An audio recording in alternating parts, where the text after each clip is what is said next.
Mateus 16, a leitura que a gente fez no começo, eu vou só refrisar aqui.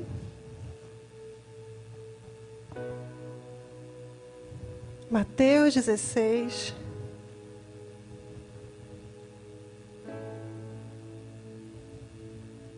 Versículo 13 diz assim: Indo Jesus para os lados de Cesareia de Filipe, perguntou a seus discípulos: Quem diz o povo ser o Filho do Homem? E eles responderam: Uns dizem João Batista, outros Elias, e outros Jeremias ou algum dos profetas. Mas vós, continuou ele, quem dizeis que eu sou? Respondeu Simão. Ele disse: Tu és o Cristo, o Filho do Deus vivo.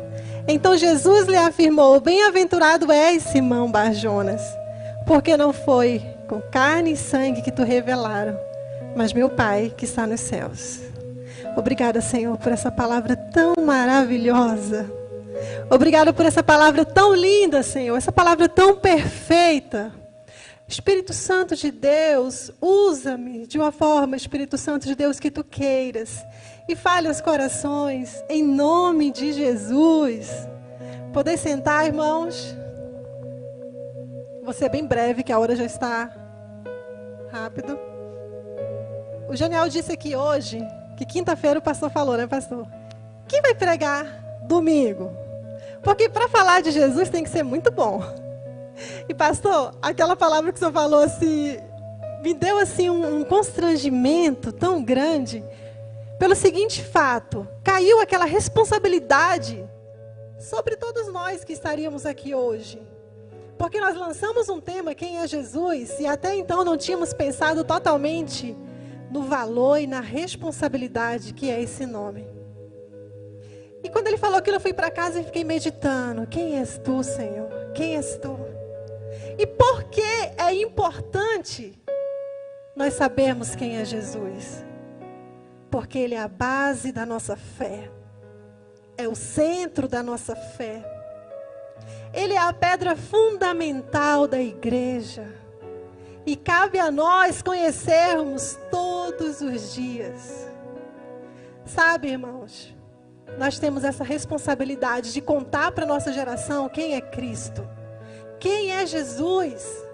Nós temos a responsabilidade de contar para essa geração os feitos que Jesus fez, os que Ele faz e o que Ele continuará fazendo. Certa vez Moisés, lá em Deuteronômio, ele chamou as 12 tribos e falou bem assim: olha, vocês jovens, eram pessoas jovens, vocês vão herdar ali a terra prometida, vocês vão entrar. Mas eu estou usando as minhas palavras, é minha responsabilidade contar para vocês os feitos de Deus na nossa vida. É minha responsabilidade contar para vocês tudo que a gente viveu, porque vocês não podem esquecer jamais desse Deus. E ele falou: e é a minha responsabilidade dizer para vocês que vocês devem amar esse Deus. É a minha responsabilidade dizer para vocês buscá-lo ardentemente. Sabe, irmãos, a nossa geração perece por falta de conhecimento. Certo dia uma jovem chegou em mim e falou: Michele, eu nasci na igreja, estou aqui há muito tempo, mas eu não consigo acreditar em Jesus, eu não consigo crer em Jesus.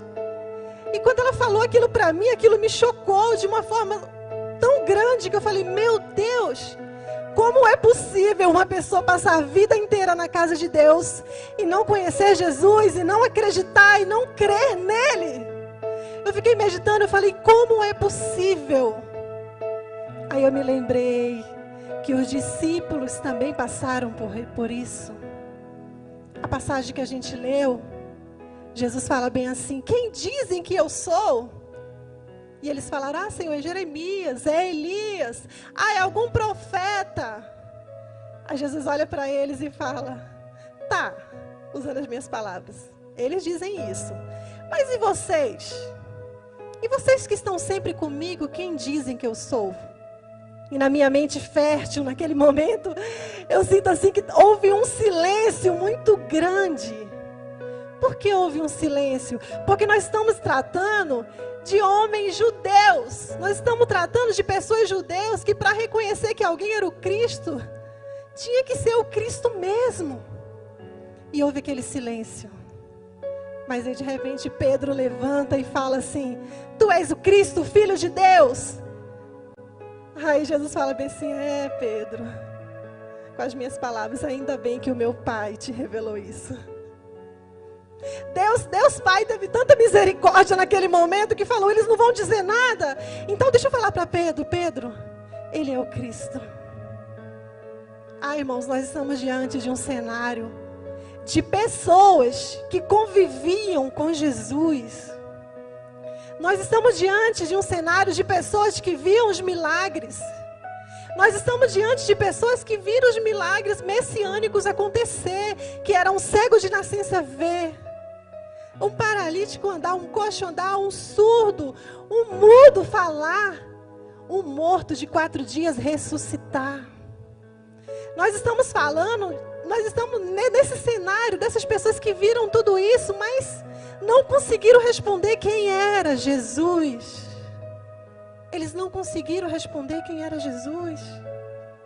Da mesma forma, quando eles estavam naquela tempestade dentro do barco, tempestade, onda, trovão, Jesus dormindo naquele barco, eles gritaram: Senhor, Senhor, nós vamos morrer.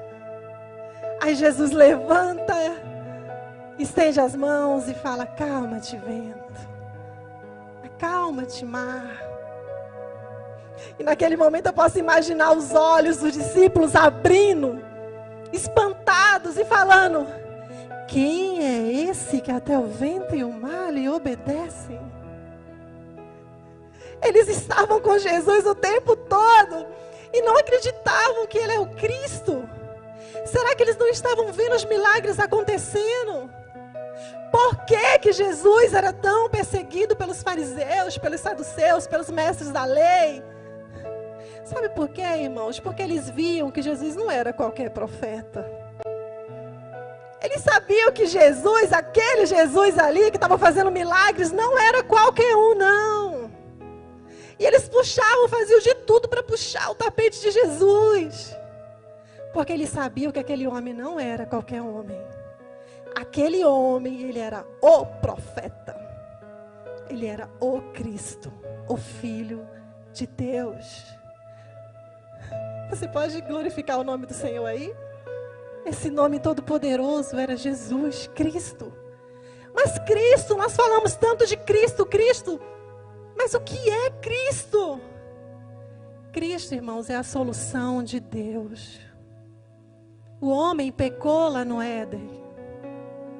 E naquele momento que o homem pecou, automaticamente fomos afastados de Deus. Automaticamente fomos destinados à morte, porque a morte foi a consequência daquele pecado. A morte foi a consequência daquele pecado. E Deus, na sua presciência, Ele já sabia de tudo. Porque Ele já tinha o plano da salvação nas suas mãos. Ele já tinha o plano da redenção, o plano perfeito nas suas mãos. Ah, meus amados, Deus é o arquiteto desse plano. Jesus é o executor desse plano. Como executor? Jesus teve que descer da sua glória para vir para essa terra para morrer por nós. Jesus, ele foi rejeitado, ele foi humilhado. Jesus foi cuspido, ele sofreu, ele foi ignorado. Ele deixou totalmente a sua realeza para se tornar servo. Ele deixou toda a sua santidade para se tornar pecado por nós. Sabe, irmãos, Ele pegou aquela cruz que era para mim estar lá, naquela cruz parada. E Ele chegou lá e falou: Michele, desce dessa cruz aí, que eu vou morrer no seu lugar. Ele chegou lá e falou bem assim por você. Você estava lá, pronto para morrer. Mas Ele chegou lá e falou: desce daí, deixa eu pegar esse peso. Deixa eu pegar esse fardo, deixa eu levar ele. Eu vou morrer por você, para você ter vida. Eu vou morrer para você ser reconciliado novamente com Deus. Eu vou morrer por você, por amor a você. Ah, irmão, nós estamos falando aqui de uma pessoa que era 100% homem, 100% Deus. Que não teve nenhum pecado. Que era um homem totalmente puro, manso e humilde. O Cordeiro, sem manchas, que morreu por nós. A solução da humanidade ainda continua sendo Jesus. A solução da humanidade ainda continua sendo Jesus. Jesus Cristo é o único mediador que pode reconciliar eu, você com Deus. Você tem noção que é isso? É como se eu estivesse aqui e Deus chegasse com toda a sua ira para cima de mim. Aí de repente Jesus vem, passa na minha frente e fala: pai, por favor, pai. Ela não, ela é minha filha, pai. Oh, pai, eu morri por ela naquela cruz. E ele intercede. Aí Deus vai. Aquela ira ali vira amor.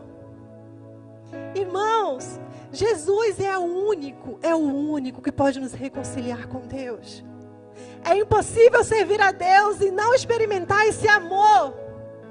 É impossível servir a Deus e não se tornar parecido com Ele. Se você não está sendo parecido com Ele, alguma coisa está errada. Nós precisamos rever isso, porque é impossível ficar perto de Deus e não ser parecido com Ele. Ele é a expressão de amor que não pode ser descrita, mas ela pode ser experimentada.